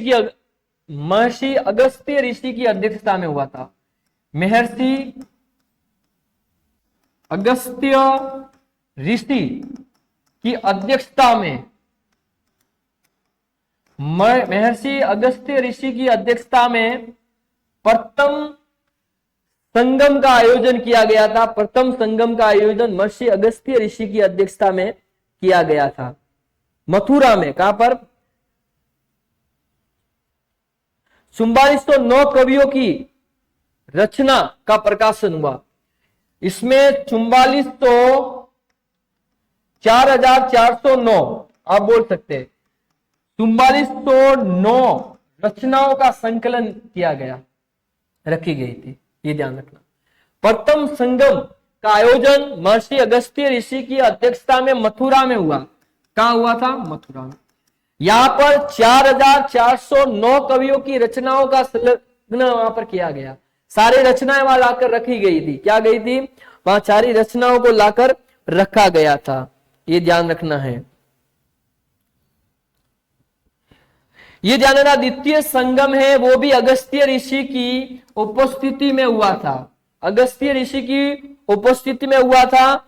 ये कसाटपुर में हुआ था।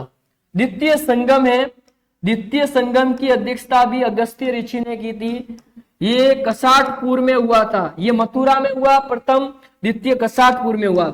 या 49 कवियों की रचनाओं का संलग्न किया गया। ये द्वितीय संगम में इतना अंतर था। ये कसाटपुर में हुआ, ये मथुरा में हुआ। या 4409 ऋषियों की रचनाओं का संलग्न हुआ। यहाँ पर 49 रचनाओं का संलग्न हुआ था। ये ध्यान रखना, इसमें दो ही ये सारे अंतर बताए गए हैं, संगम द्वितीय और तृतीय संगम की बात करते हैं। बोधिसत्व संप्रदाय किस संप्रदाय से संबंधित है, ये ध्यान रखना। देखो, बोधिसत्व जो संप्रदाय है वो बौद्ध धर्म से जुड़ा हुआ है। बहुत इंपॉर्टेंट है, यहां लिख देता हूं। बोधिसत्व संप्रदाय से आप क्या समझते हैं? बोधिसत्व संप्रदाय, बोधिसत्व संप्रदाय से आप क्या समझते हैं? बोधिसत्व संप्रदाय, बोधिसत्व संप्रदाय से आप क्या समझते हैं? ये बौद्ध धर्म से जुड़ा हुआ है। ये बौद्ध धर्म से जुड़ा हुआ है। बौद्ध धर्म का कहना है कि महात्मा बुद्ध, बौद्ध धर्म के अनुयायियों का कहना है कि महात्मा बुद्ध से पूर्व भी कई अनुयायी हुए, उनको बोधिसत्व कहा गया। ये ध्यान रखना, बोधिसत्व किसे कहते हैं? महात्मा बुद्ध से पूर्व बहुत सारे जो अनुयायी हुए थे उनको बोधिसत्व कहा जाता था। ये जो बौद्ध धर्म के जो अनुयायी हैं उनका कहना था। बोधिसत्व से क्या तात्पर्य? ये बौद्ध धर्म का एक संप्रदाय है। उनका कहना था कि महात्मा बुद्ध से पहले बहुत सारे जो बौद्ध अनुयायी हुए उनको बोधिसत्व कहा जाता था। बोधिसत्व किसे कहते थे? कि महात्मा बुद्ध से पूर्व जितने भी बौद्ध अनुयायी हुए उसको बोधिसत्व कहा जाता था। ये ध्यान रखना है।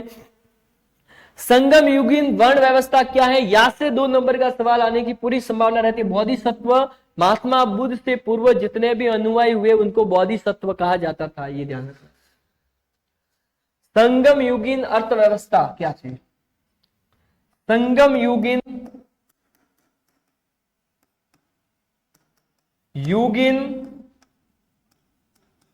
अर्थव्यवस्था क्या थी? ये ध्यान रखना। संगम युगीन अर्थव्यवस्था क्या थी? तो संगम युग में 4 वर्णों में विभाजित थी। संगम युगीन अर्थव्यवस्था है वो 4 वर्णों में विभाजित थी। 4 वर्ण कौन कौन से थे? 4 वर्णों में विभाजित थी। पहली कौन से वर्ण थे? एक था अरसर। अरसर, अरसर किसको कहा जाता था? शासक को। अरसर है वो शासक को कहा जाता था। शासक, अरसर है वो शासक को कहा जाता। देखो, यहां से 2 नंबर में सवाल आने की पूरी संभावना रहती है। ध्यान रखना, बहुत मुख्य बात है, याद आना। अरसर कौन था? संगम युगीन काल में अरसर कौन था? ये शासक हुआ करता था। ये ध्यान रखना, ये बहुत देखो इंपॉर्टेंट सवाल की श्रेणी में रहता है। अंडनर, अंडनर कौन था? अंडनर ये ब्राह्मण था। अंडनर कौन था? ब्राह्मण को अंडनर कहा जाता था। अरसर को क्या कहा जाता? शासक। अंडनर किसको कहा जाता? ब्राह्मण को, संगम काल में। ये ध्यान रखना। वेनिगर, वेनिगर, वेनिगर है वो वणिक को कहा जाता था। बनिए होते थे उनको वेनिगर कहा जाता था संगम काल में। ये ध्यान रखना। चौथा है बेलार, किसान को बेलार कहा जाता था। बेलार, बेलार है वो किसान को कहा जाता। देखो, संगम कालीन अर्थव्यवस्था को 4 भागों के अंदर डिवाइड था। ये जो वर्ण व्यवस्था है वो 4 भागों में थी। संगम कालीन वर्ण व्यवस्था। अरसर, शासक को अरसर कहा जाता था। बहुत इंपॉर्टेंट है, 2 नंबर में यहां से सवाल पूछा जाएगा, कॉपी में लिखिएगा इसको। अंडनर, ब्राह्मण को अंडनर कहा जाता था। वेनिगर, वणिक को वेनिगर कहा जाता था। वणिक को वेनिगर कहा जाता था। और बेलार, किसान को बेलार कहा जाता। ये ध्यान रखना, यहां से 2 नंबर में सवाल बनने की पूरी संभावना रहती है। ये ध्यान रखना। अब इस पे थोड़ी बात करते हैं अपन। एक पेज इस पेज की बात कर लेते हैं, नहीं तो कहते हैं इस पे क्या है। कुषाण वंश का सबसे प्रसिद्ध राजा कौन था? कनिष्क। कौन था? कनिष्क। कुषाण वंश की अगर कोई बात आती है तो कुषाण वंश का सबसे प्रसिद्ध शासक अगर की बात आती है तो वो कनिष्क था। शक संवत कब शुरू हुआ? 78 ईस्वी को राजा कनिष्क ने शक संवत चलाया था, ये ध्यान रखना। शक संवत कब शुरू हुआ? 78 ईस्वी में राजा कनिष्क ने शक संवत चलाया था। ये राजा कनिष्क का चित्र बताया गया आपको, ये ध्यान रखना।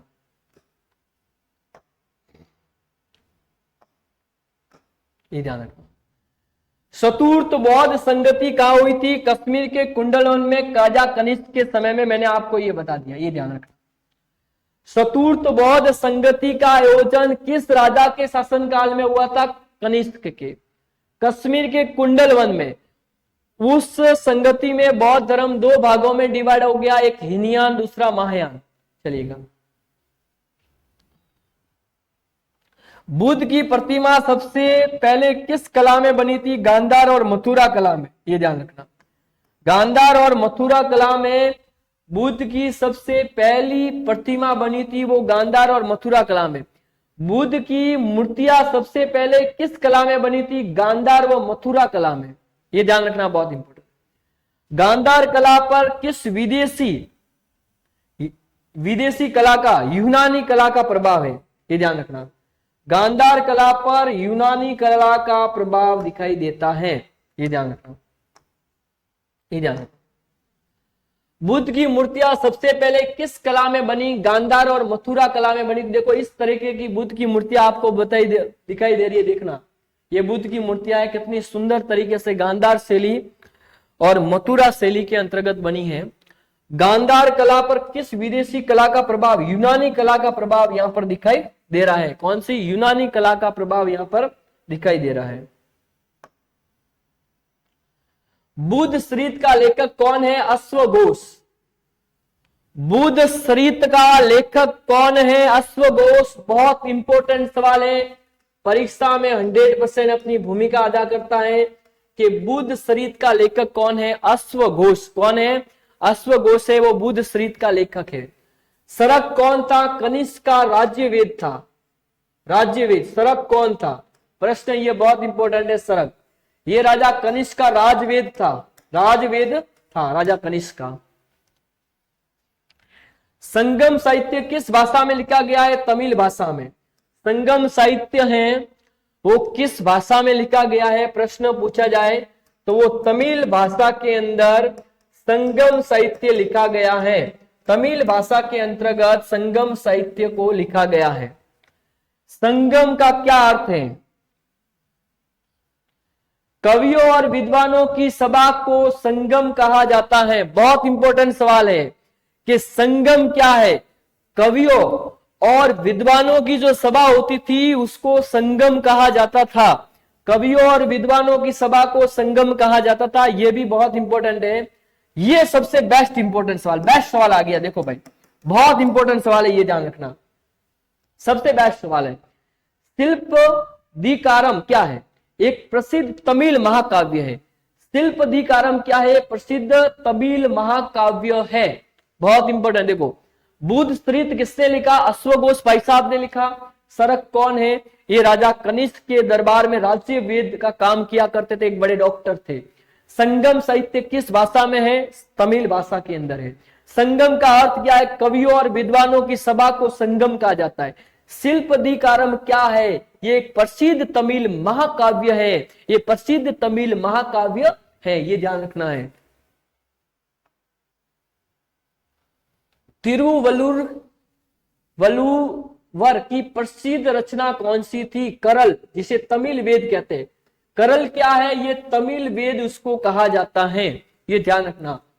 तिरुवल्लुर की प्रसिद्ध रचना कौन सी थी? करल थी। कौन थी? करल। इसे तमिल का वेद कहते थे, वेद। संगम काल के तौल प्रमुख राजवंश कौन से थे? संगम काल के प्रमुख राजवंश कौन से थे? एक है शेर, सोल, पांड्य। शेर, सोल, पांड्य, ये जो है संगम वंश के प्रमुख राजवंश में अगर प्रश्न पूछा जाता है संगम वंश के राजवंश कौन थे, तो अपन लिख सकते हैं शेर हैं, वो संगम वंश के राजवंश थे। सूल है, वो संगम वंश के राजवंश थे। पांड्य है, वो संगम वंश के राजवंश थे। तो ये ध्यान रखना, बहुत अच्छा सवाल है। महायान संप्रदाय किस धर्म से है? बौद्ध धर्म से। महायान संप्रदाय किस धर्म से जुड़ा हुआ है? वो है बौद्ध धर्म से जुड़ा हुआ। हीनयान महायान में मुख्य अंतर, महायान मूर्ति पूजा होती है और हीनयान में नहीं होती, ये ध्यान रखना, बहुत इंपॉर्टेंट सवाल है।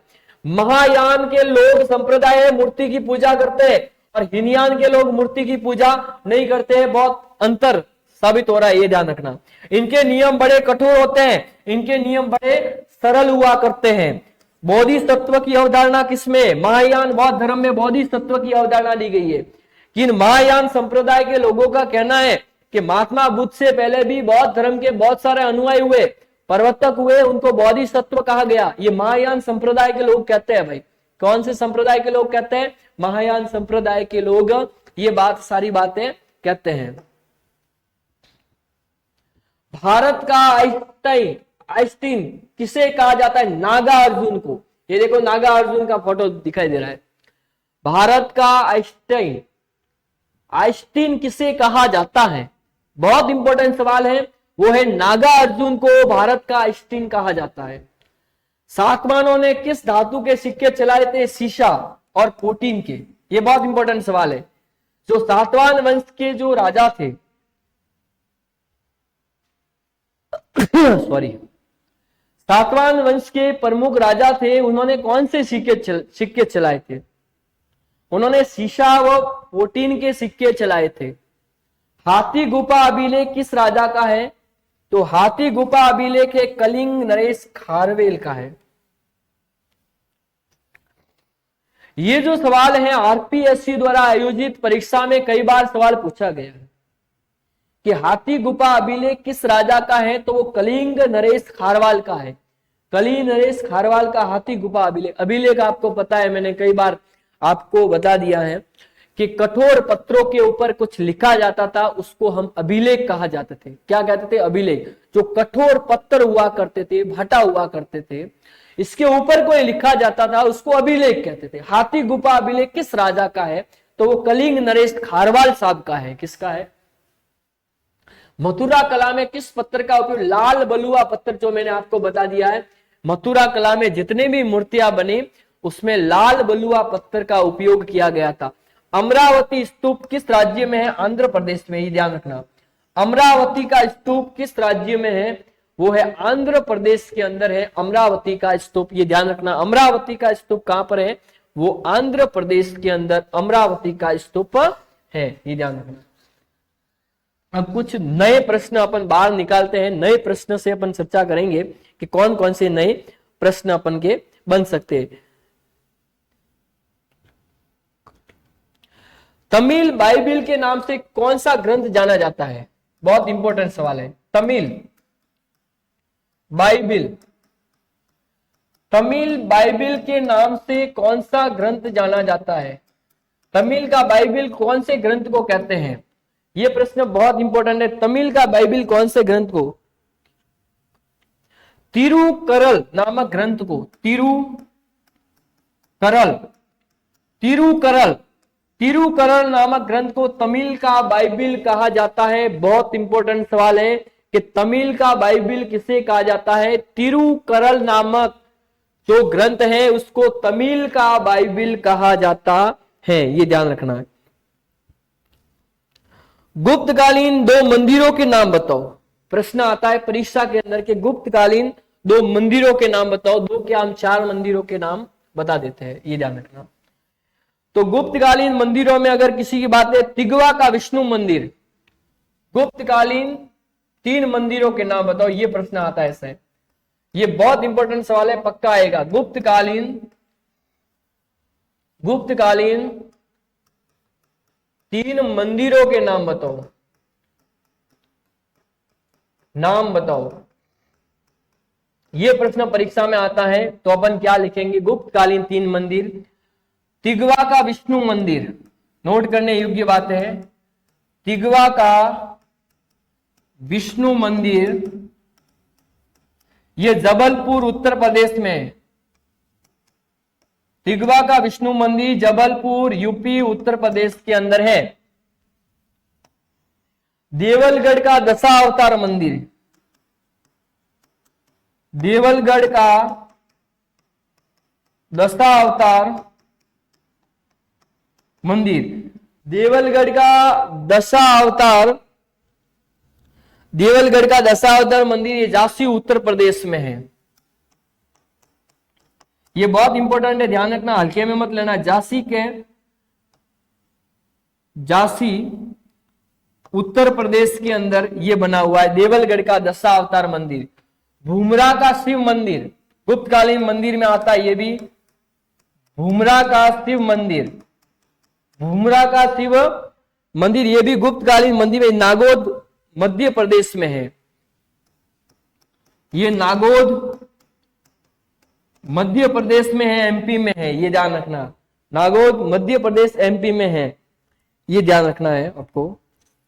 नासना कुटारा का पार्वती मंदिर मध्य प्रदेश में है। नासना कुटारा का, नासना कुटारा का पार्वती मंदिर, पार्वती मंदिर। देखो अपने गुप्तकालीन 4 मंदिरों के नाम बताओ, बहुत इंपॉर्टेंट सवाल है। तिगवा का विष्णु मंदिर जबलपुर उत्तर प्रदेश के अंदर है। अगर 2 नंबर में सवाल पूछा जाता है कि तिगवा का विष्णु मंदिर कहां पर है, तो ये जबलपुर उत्तर प्रदेश में है। देवलगढ़ का दशावतार मंदिर कहां पर है, झांसी उत्तर प्रदेश में है, गुप्तकालीन मंदिरों में। गुप्तकालीन भूमरा का शिव मंदिर कहां पर है, नागौद एमपी में है, मध्य प्रदेश में। भूमरा का शिव मंदिर नागौद एमपी मध्य प्रदेश में है। नासना कुटारा का पार्वती मंदिर है, ये जो है ये भी एमपी मध्य प्रदेश के अंदर है, ये ध्यान रखना। नासना कुटारा का पार्वती मंदिर कहां पर है, एमपी मध्य प्रदेश के अंदर नासना कुटारा का पार्वती मंदिर है, ये ध्यान रखना है। अब आपका प्रश्न आता है कि गुप्तकालीन प्रमुख 4 वैज्ञानिकों के नाम बताओ। गुप्तकालीन प्रमुख 4 वैज्ञानिकों के नाम बताओ। यह भी बहुत इंपॉर्टेंट सवाल है। गुप्तकालीन 4 प्रमुख वैज्ञानिकों के नाम बताओ। गुप्तकालीन 4 प्रमुख वैज्ञानिकों के नाम बताओ। 4 प्रमुख वैज्ञानिकों के गुप्तकालीन गुप्तकालीन 4 प्रमुख वैज्ञानिकों के नाम बताओ। यह प्रश्न अगर परीक्षा के अंदर आता है, गुप्तकालीन 4 प्रमुख वैज्ञानिकों के नाम, उसमें वैज्ञानिक में आर्यभट्ट, वराहमिहिर, नागार्जुन, आर्यभट्ट, वराहमिहिर, नागार्जुन, भास्कर, ब्रह्मगुप्त। ये ध्यान रखना, गुप्तकालीन ये वैज्ञानिक है, उनका नाम। कई बार ये सवाल परीक्षा के अंदर पूछा जाता है कि गुप्तकालीन वैज्ञानिकों के नाम बताओ, तो उसमें लिखेंगे गुप्तकालीन वैज्ञानिक में नाम आता है आर्यभट्ट, वराहमिहिर, नागार्जुन और भास्कर। आर्यभट्ट, वराहमिहिर, नागार्जुन और भास्कर। और ब्रह्मगुप्त का नाम है, वो गुप्तकालीन वैज्ञानिकों में प्रमुख रूप से लिया जाता है। गुप्त संवत क्या है? गुप्त संवत, यह भी सवाल परीक्षा में कई बार पूछा गया है। गुप्त संवत क्या है? गुप्त संवत क्या है, यह ध्यान रखना है। गुप्त संवत क्या है?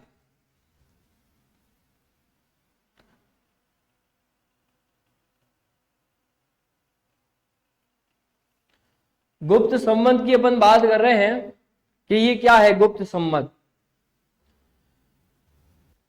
तो गुप्त संवत की अपन बात करते हैं। देखो 2 मिनट अपन बाद में बात करते हैं, 1-2 मिनट।